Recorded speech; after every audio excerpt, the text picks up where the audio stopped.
우리 같이 인사할 텐데 두 번째 걸로 하겠습니다. 전도하면 찾게 되고 전도하면 얻게 됩니다. 은혜 받고 전도합시다. 할렐루야. 이렇게 우리가 계속 부르짖고 하다 보면 또 하나님께서 열매도 거둘 수 있도록 해 주실 것입니다. 그런 믿음을 가지고 나아가십시다. 지금까지 계속 성도의 경쟁력에 관한 말씀을 보고 있는데 지난주엔 성도의 경쟁력 뭐에 대해서 했어요? 감사합니다. 잊어버려서. 하나님 나의 아버지. 하나님이 나의 아버지예요. 아버지께서 지켜주셨으니까 지금 여기 와 있는 거예요. 할렐루야. 감사한 마음으로 잘 해가시고요. 우리가 이 성도의 경쟁력은 세상 사람들과 막 싸우라는 뜻이 아니라 막 다툼으로 이렇게 하라는 뜻이 아니라 그래서 힘 길러야 된다는 게 아니라 악한 영들, 사탄, 권세 잡은 자들, 마귀, 귀신들, 악령들 이런 자들과 경쟁하는 거예요. 무슨 경쟁? 하나님을 믿는 사람, 믿지 않는 사람 다 뺏어가려고 하는 것에서 지키고 보호하는 가운데 힘을 길러야 돼. 그 하나님의 나라를 더 세워가야 돼요.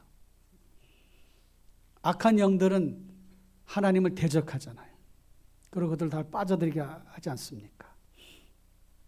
그래서 하나님이 얼마나 좋으신 사랑이 많으신 분이신가 하는 것을 보여줘야 되고 그런 가운데서 선한 경쟁력, 믿음의 싸움 것을 해나가야 된다. 이런 말씀으로 보고 있습니다. 오늘은 성도의 경쟁력 9번째 디아코니아, 섬김과 봉사에 관한 말씀을 함께 나누려고 합니다. 교회의 본질적 사명이 있잖아요. 예배, 교육, 선교와 전도, 봉사, 성도의 교제 이 5가지를 일반적으로 교회의 본질적 사명이라고 말합니다. 뭐 이 사명이 5가지뿐 있겠어요. 근데 큰 이렇게 범주로 이렇게 나눈다면 이 5가지라고 할 수 있어요. 그 중에 오늘 봉사, 디아코니아 이거에 대해서 말씀을 보려고 합니다. 오늘 본문 말씀 베드로전서 4장 10절 11절 말씀 중에 봉사라고 하는 단어가 나오잖아요. 선한 청지기 같이 서로 봉사하라 그랬고 또 누가 봉사하려면 하나님이 공급하시는 힘으로 하는 것 같이 하라 해서 이 두 구절에서 봉사라고 하는 단어가 나오지요. 이 봉사라고 하는 단어의 원어, 원래 기록된 성경의 문자 글자는 뭐냐? 디아코네오라고 하는 단어를 썼어요. 디아코네오. 근데 이 디아코네오에서 나온 단어가 디아코니아. 그리고 교회에서 집사라고 하는 직분을 이렇게 주지 않습니까? 그 집사라고 하는 직분도 이 디아코네오에서 나온 단어예요. 디아코노스라고 하는데 그래서 영어 단어로는 디컨 그러지 않습니까? 여기서 나온 거예요. 디아코노스, 섬기는 자, 집사. 우리말로는 집사라고 했고 잡을 집 일사라 해서 집사라고 이렇게 했잖아요. 봉사자를 말하는 거예요. 그런데 또 재미난 뜻이 있습니다. 이 디아코네오라고 하는 그 단어 속에는 괴롭게 하다라고 하는 뜻이 있어요. 괴롭게 하다. 그러면 봉사할 때 다른 사람 막 괴롭게 하라고 하는 뜻인가? 아니, 그건 말이 안 되잖아요. 그죠? 다른 사람을 괴롭게 하라는 게 아니라 그만큼 봉사라고 하는 것은 힘든 것이다. 수고가 따르는 것이다. 그런 뜻이 거기에 잘 담겨져 있습니다. 그러니까 봉사는 힘든 거예요. 그러나 즐거운 것입니다. 행복한 것이에요. 왜 아멘들 안 하셔? 봉사는 힘들지만 즐거운 거예요. 하나도 안 즐거운 표정이야 지금 보니까. 아이고 힘들어 죽겠어요 이러지 말고. 그래서 선한 청지같이 봉사하라고 하셨고 하나님이 공급해 주시는 힘으로 하는 것 같이 하라 그러셨어요. 이 2가지 의미가 다 중요해요. 그래서 이 2가지를 크게 나눠서 말씀을 전하려고 합니다. 첫째, 교회는 봉사하는 공동체입니다. 할렐루야. 봉사하는 공동체가 뭐다? 교회다. 교회는 예배하는 공동체, 기도하는 공동체, 선교하는 공동체, 교제하는 공동체, 여러 가지 얘기할 수 있지만 그 중에 교회는 봉사하는 공동체다. 교회 태생 자체가 섬김, 봉사하게 되어 있어요. 왜 봉사하라고 하나님은 말씀하셨고 성경은 우리에게 그렇게 기록으로 남겨주셨을까? 먼저는 이 세상이 봉사를 필요로 하기 때문에 그래요. 세상이 봉사를 필요로 해. 이 세상 살아가는 우리가 사는 세상에는 약한 사람도 있지만 악한 사람도 있어요. 악한 사람도 있지만 약한 사람도 있어. 그런데 모든 사람이 다 약하다고 해도 틀리지 않습니다. 부자라고 강하지 않고 지식인이라고 강하지 않아요. 다 약한 사람들이. 어때요? 여러분들은 강하신 분이 약하신 분이? 아주 약하다고 그냥 자랑을 하네. 그냥 약한 사람이에요. 사실 뭐 우리 여기서 얘기하시는 찬양 대사인 것처럼 자랑 삼아 얘기한 게 아닐 줄 알아요. 아유, 저는 약해요. 근데 좀 얘기하신 분 보니까 내가 보니까 약한 사람이 아니야. 그분은 평시에 보니까 아주 힘이 세. 근데 어쨌든 우리가 다 약한 사람. 그런데 우리는 약하지만 또 강한 사람이에요. 왜? 믿음이 있기 때문에. 할렐루야. 그래서 로마서 15장 1절에 보니까 이런 말씀이 있어요. 믿음이 강한 우리는 마땅히 믿음이 약한 자의 약점을 담당하고 그랬잖아요. 믿음이 강한 우리가 믿음이 약한 사람들의 약점, 그 약한 부분이 있어. 그걸 담당해야 돼. 도와주라는 말이에요. 다른 말로는 섬기라는 거예요. 이 세상에 봉사를 필요로 하는데 가정에서는 또 우리가 주부들이 가정 가사 일들을 많이 하지 않습니까? 독일 어머니들은 부엌에서 연간 800시간을 보낸다고 그래요. 800시간. 그래서 주부가 1년 동안 닦는 접시가 평균 7,200개. 매일 닦는 접시만 해도 1년 따져보면 7,200개. 그래서 파리에 있는 에펠탑 높이만큼 된다고 그래요. 25년간 결혼 생활한 주부는 쇼핑을 위해 가사에 필요한 것들을 사고 하는 데 있어서 22,500km를 걷는다는 거예요. 엄청난 활동을 갖고 있지.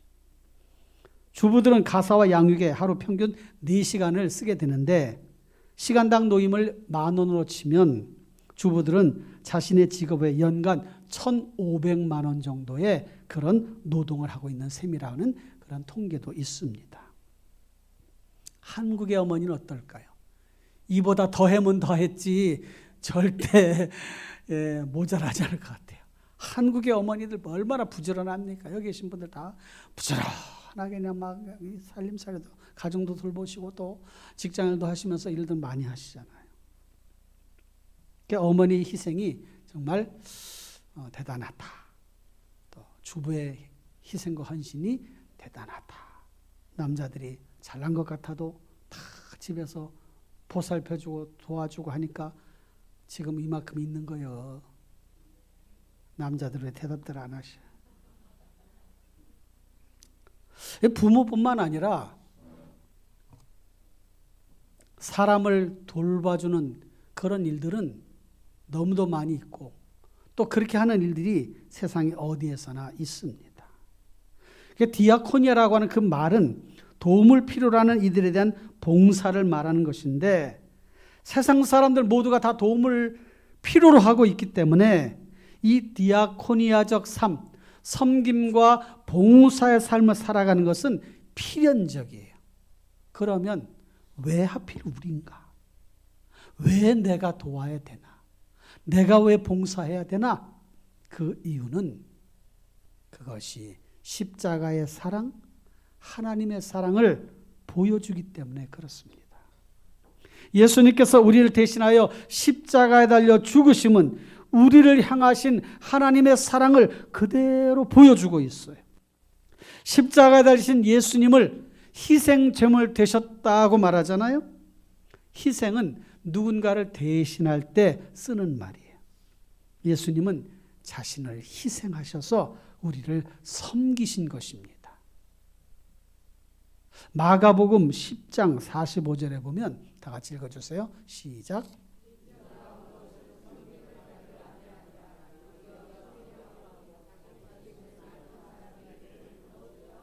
조기에 대속물이라고 하는 말이 희생제물이라는 뜻이에요. 대속.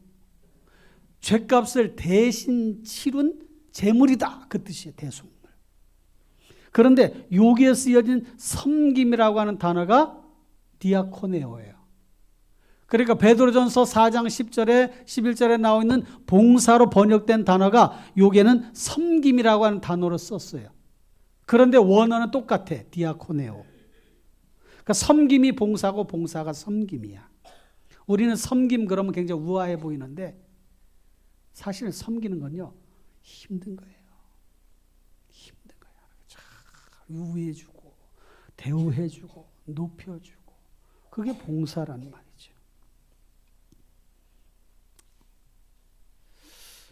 왜 교회는 봉사하는 공동체인가? 하나님의 사람들로 하여금 세상을 섬기도록 명령하셨고 그것이 곧 교회의 사명이기 때문에 그렇습니다. 이게 교회의 사명인 것이에요. 예수님의 섬김을 통해 은혜 받은 우리는 당연히 그 사랑을 실천해야 됩니다. 왜 선한 청지기라고 했습니까? 선한 청지기는 주인의 뜻을 잘 따르고 순종하기 때문에 그래요. 악하고 게으른 종이 아니라 착하고 충성된 종으로서 봉사의 삶을 살아가야 되는 거지요. 마태복음 5장에 보면 오른편 뺨을 치거든 왼편도 돌려대라. 속옷을 가지고자 하는 자 고발해서 갖고자 하는 자 겉옷까지 줘라. 너를 억지로 오리로 가게 하거든 심리까지도 동행하라. 내게 구하는 자에게 주며 꾸고자 하는 자에게 거절하지 말라. 이런 말씀들은 우리가 세상을 살아갈 때 하나의 처세술일 수도 있는데 그렇게 살아가면서 기꺼이 자신을 내어주고 희생하고 참고 하라고 하는 그런 말씀으로 주신 거잖아요. 그런데 이 말씀을 섬김의 삶으로 적용하면 뭐 섬김의 삶은 더 쉽죠. 이렇게까지 하라고 했는데 1975년도에 이 해오름 교회 있잖아요. 여기 사당동 가기 전에 이렇게 넘어갈 때 거기 언덕바지에 있는 해오름 교회 최낙중 목사님이 1975년에 소명을 받고 교회를 개척을 했는데 술집 이렇게 막 이렇게 밀집되어 있는 거기에다가 예배당을 이렇게 세웠어요. 한 10평쯤 되는 판잣집으로. 물론 이제 그 교회를 이렇게 세울 수 있는 그런 건축 자금이 많지 않아서 그럴 수도 있는데 그런데 거기 세우다니까 밤마다 술 마시고 노래하고 막 시끄럽게 하는 사람 때문에 뭐 저녁 예배나 이런 게 불가능하고 뭐 기도해나 이런 것들이 어려운 거예요. 힘든 거예요. 그래서 고민 끝에 하나님 어떻게 하면 좋겠습니까? 그래서 금식기도원 가서 금식기도를 하고 내려오는데 오스트리아 비엔나에서 온 한 간호사 자매를 만났어요. 근데 이 자매가 금식을 마치고 대방동에 있는 친척집에 가는데 길을 잘 몰라서 좀 안내 좀 해달라고 해서 기꺼이 알았습니다. 내가 이렇게 안내해 드릴게요. 그래서 이런저런 얘기하면서 안내했는데 그 집 갔더니 거기 갔더니 친척집이 이사를 간 거예요. 그래서 이 자매가 아유 어떡하면 좋을까 그러다가 목사님 섬기는 교회나 한번 방문하면 좋겠습니다. 그래서 갔더니 그 술집에 막 이렇게 있는 그런 지역에 예배당이 있는 거예요. 그래서 이 자매가 너무 마음이 아파가지고 아유 목사님 그냥 기도할게요 하고 돌아갔는데 돌아가서 얼마 있다가 150만 원을 보내온 거예요. 그때 집 한 채 살 수 있는 값이 150만 원. 결혼 준비금으로 모아둔 거를 다 그에다 헌금한 거예요.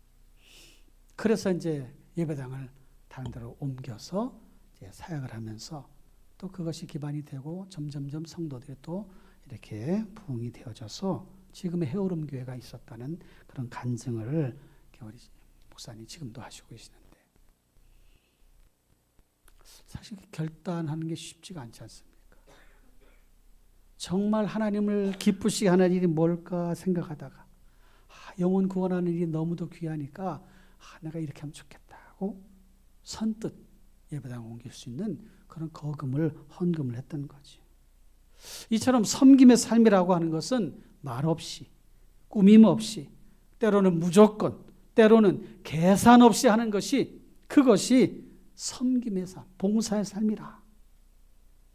하나님께서 명하신 것이고 하나님의 사랑을 나타내는 좋은 일이기 때문에 봉사하고 섬기는 거죠. 교회는 봉사하는 공동체예요. 그러니까 우리는 그게 마음에 딱 장착이 되어 있어야 돼. 봉사해야 된다. 섬겨야 된다. 교회 안에서도 훈련받고 그렇게 봉사하고 섬기고 그 다음에 세상에 나가서도 봉사하고 섬김의 삶을 살아가자. 그렇게 마음에 딱 준비가 되어 있어야 돼요. 두 번째, 봉사는 자기 힘으로 하는 것이 아니라 하나님이 공급해 주시는 힘으로 하는 것입니다.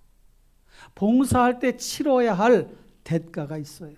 땀과 눈물 그리고 노력과 수고가 따르게 되지요. 이와 같은 일은 하나님이 공급해 주시는 힘으로 하지 않으면 오래가지 못합니다. 내가 가진 것으로, 내가 배운 것으로, 내가 할 수 있는 것으로 이렇게 하려고 하다 보면 그렇게 해서 자기 힘을 의지하거나 자신의 노력으로만 된다고 생각하면 오래 갈 수가 없어요. 지치고 힘들고 또 때로는 약해지고 그런 거죠. 그러다 보면 부작용이 발생해. 자기 욕심이 생겨나게 되고 자기를 과시하게 되고 자랑거리로 삼으려는 그런 태도를 보이게 되는 것이죠.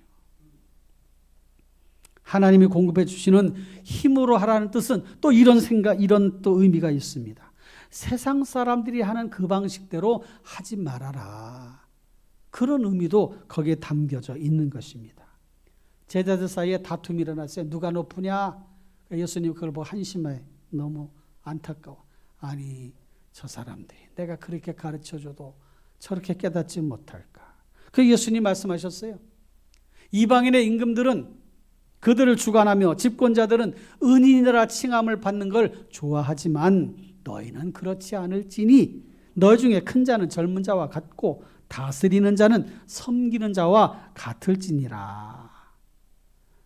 주님의 제자로 살아가려면 높아지려고 하는 게 아니라 낮아져서 섬김의 삶을 살아가야 된다. 그걸 가르쳐 주신 거예요.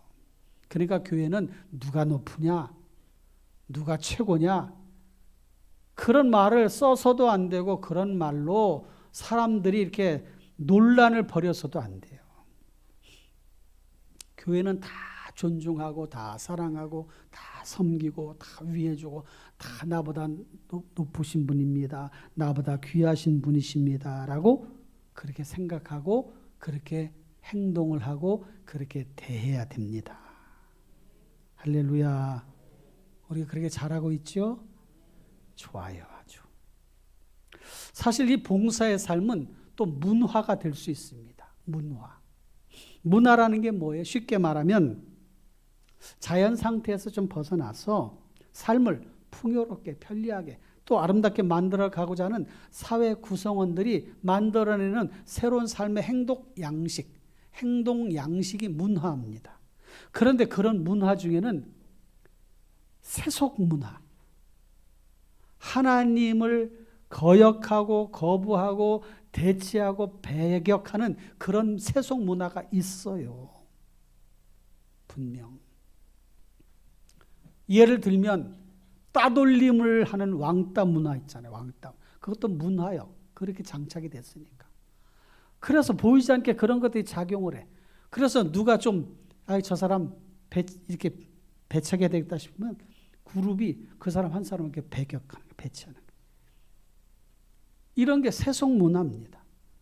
그러니까 그런 문화를 우리가 배격을 하고 기독교의 좋은 문화를 만들어 가야 되는데 그렇게 만들어 가려면 어떻게 해야 되나? 성경적인 가치, 하나님께서 말씀하신 그런 가치로 딱 무장을 하고 그런 것들을 삶의 규범으로 만들어 가도록 삶의 문화로 만들어 갈 수 있도록 해야 돼요.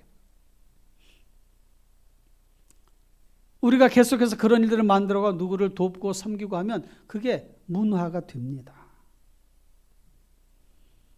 그래서 세속 문화와 구별된 그런 삶을 살아야 되는데, 니버라고 하는 학자는 그리스도와 문화 패러다임을 5가지로 이렇게 제시를 했어요.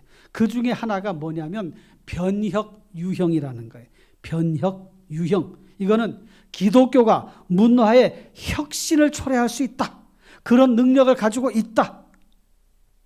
그래서 교회가 사회봉사, 사회사업을 통해 세상을 변혁시킬 수 있다. 이게 핵심이에요.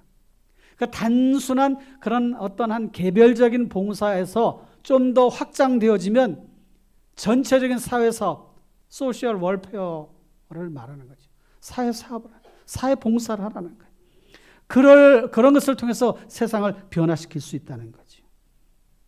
그런데 문제는 국가가 부유한 나라는 이 사회복지가 잘 돼 있어요. 우리나라도 선진국이잖아요. 그래도 경제 대국입니다. 그러니까 사회복지 체제가 잘 되어 있어요. 정말 어려운 사람들 잘 도와줘. 집도 뭐 전세금도 대주기도 하고, 생활비도 대주기도 하고, 자녀 키우는 양육비도 대주기도 하고, 병원 갈 때 비용도 대주기도 하고, 잘 돼 있어.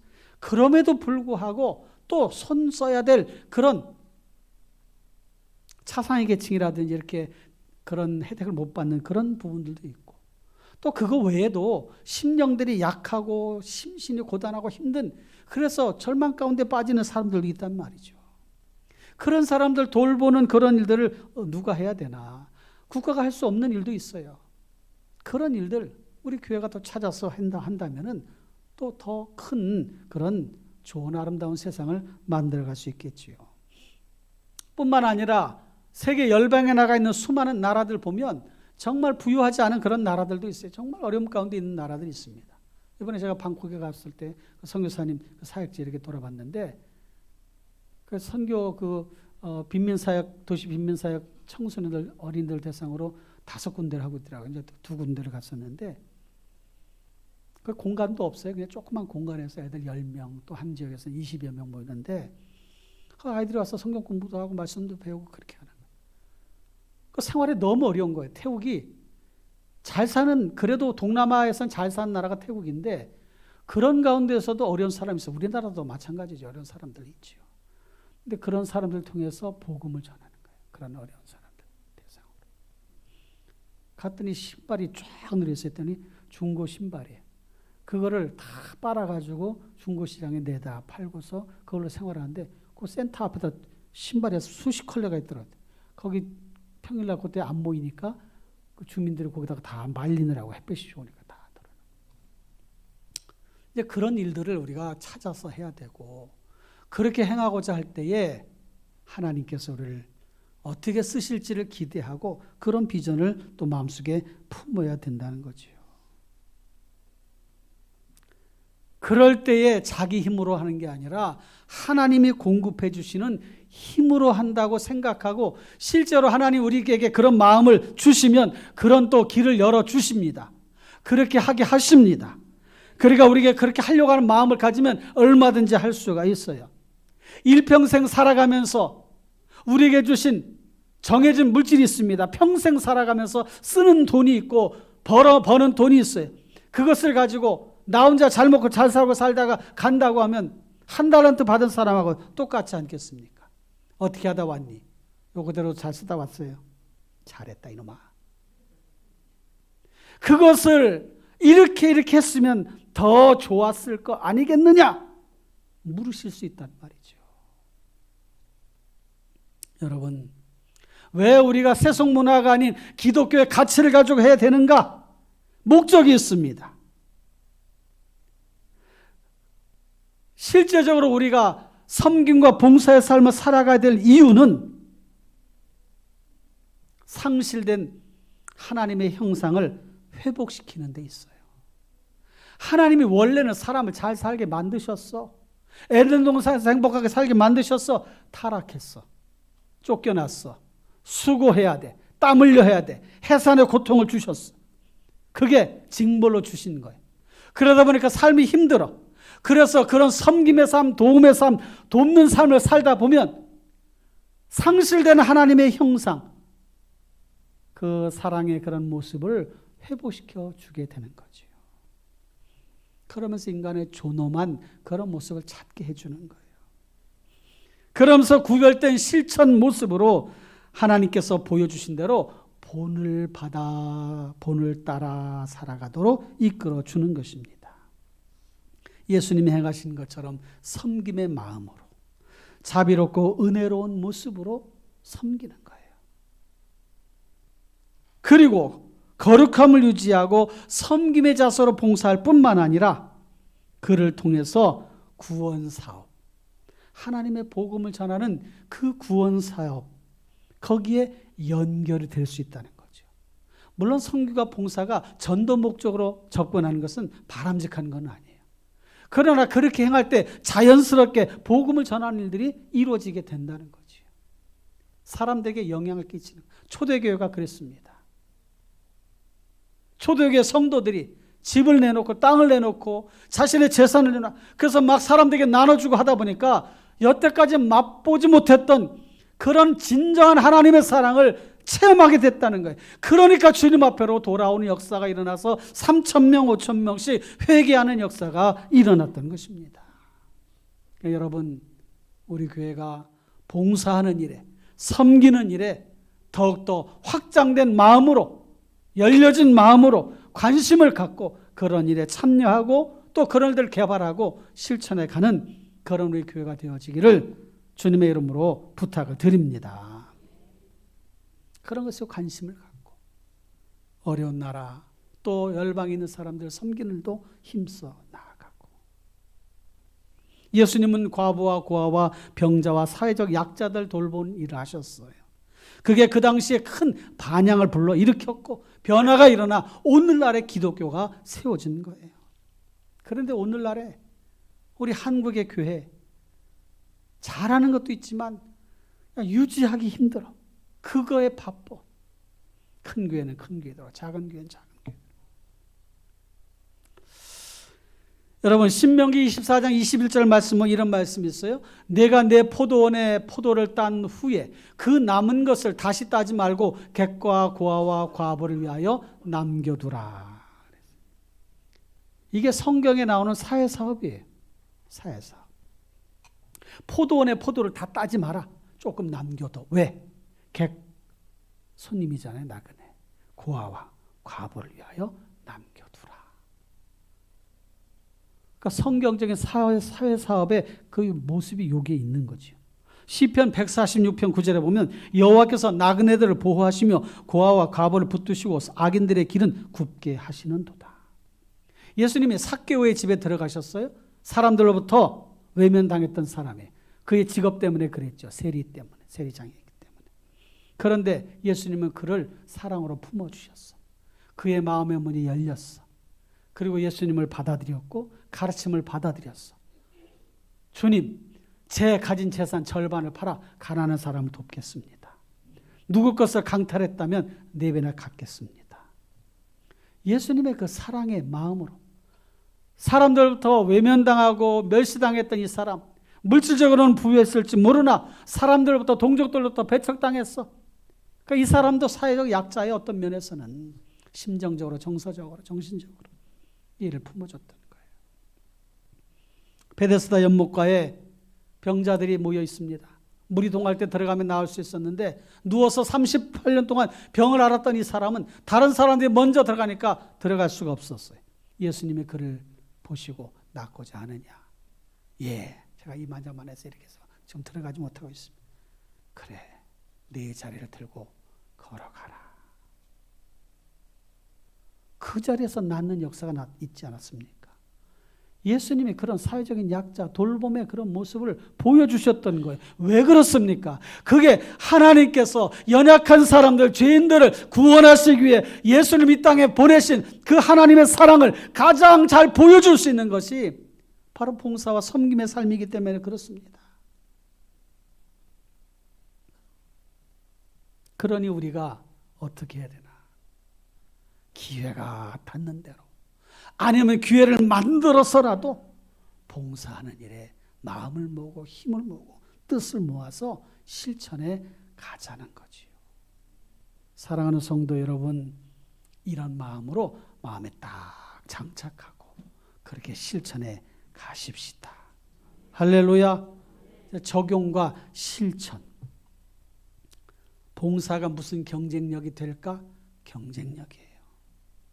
세상에 속한 사람들을 사탄에게 뺏기지 않으려면, 하나님을 믿지 않는 사람들을 구원의 자리로 인도하려면, 우리의 신앙을 견고하게 세워 하나님 나라를 강력하게 세워 가려면 경쟁력을 길러야 되는데, 이 봉사, 섬김의 사역은 너무도 좋은 경쟁력이 된다는 거예요. 자기 것 내어주려고 쉽게 내어주려고 한 사람이 많지 않아요.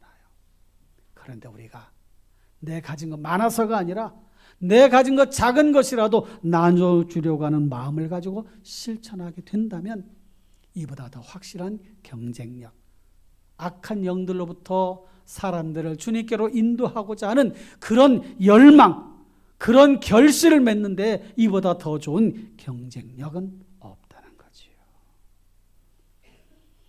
근래 들어 점점 봉사하는 교회의 모습을 찾아보기 힘들다 말하고, 섬김의 삶을 실천하는 교회의 모습을 보기 힘들다고 말해요. 그러나 우리 교회는 그렇지 않습니다 라고 말할 수 있는 우리 교회로, 그렇게 섬김의 삶, 기회가 닿는 대로 참여하시고 함께 이를 만들어 가십시다. 할렐루야. 균형 있는 믿음과 행함을 강조한 야고보서에 보면 1장 27절에 이런 말씀이 있어요. 중요한 말씀. 다 같이 읽어보세요. 시작. 하나님 아버지 앞에서 정결하고 더러움이 없는 경건은 곧 고아와 과부를 그 환난 중에 돌보고 또 자기를 지켜 새 속에 물들지 아니하는 그것이니라. 할렐루야. 참신앙이라는 게 무엇이냐, 참된 경건이라는 게 무엇이냐, 성경책 가지고 예배당에 왔다 갔다 하는 것만이 경건이 아니라, 참 경건이라고 하는 것은 고아와 과부를 환난 중에, 그 환난 중에 돌보는 것, 이게 참된 신앙이라는 거예요. 참된 경건이라는 거예요. 그리고 자기를 지켜 새 속에 물들지 않게, 세상 사람들이라는 방식이 아니라 주님이 원하시는 방식대로 살아가는 이것이 참된 경건이다. 이게 참 믿음이라고 말씀하고 있는 거죠. 그러니 여러분, 희생 없이, 갑집을 없이 하나님의 사랑을 보여줄 수 없다는 것을 기억하고, 더더욱 영혼을 구원하는 전도 사역이라면 섬김과 봉사가 필수라는 사실을 기억해서 그런 일에 힘을 모으고 뜻을 모으고 마음을 모아서 함께 만들어가는 우리 충심교회가 되십시다. 자신을 내어주는 사랑의 실천이 없이는 불가능해요. 말씀을 맺겠습니다. 어떻게 섬김의 삶을 실천할까? 예수님이 본을 보여주셨어요. 그대로 하면 돼요. 종의 리더십, 서번트 리더십. 또 하나는 예수님의 가르침을 따라 그대로 실천하면 돼요. 예수님이 그렇게 하라 하셨으면 그렇게 하면 돼. 우리 교회에서는 교회 안에서 서로 섬기고 봉사하는 그런 모습을 보이시고, 교회 밖에서는 또 사람들을 섬기고 봉사하는 그런 일들을 만들어가는 우리의 모습을 그대로 보여주면 좋은 열매가 맺어질 줄로 믿습니다. 한 영혼을 구원하려는 열망과 그 영혼을 진심으로 사랑하고 품어주는 마음은 섬김으로, 봉사로 나타내야 돼요. 그런 삶을 실천하는 우리 모두가 됩시다. 기도하겠습니다.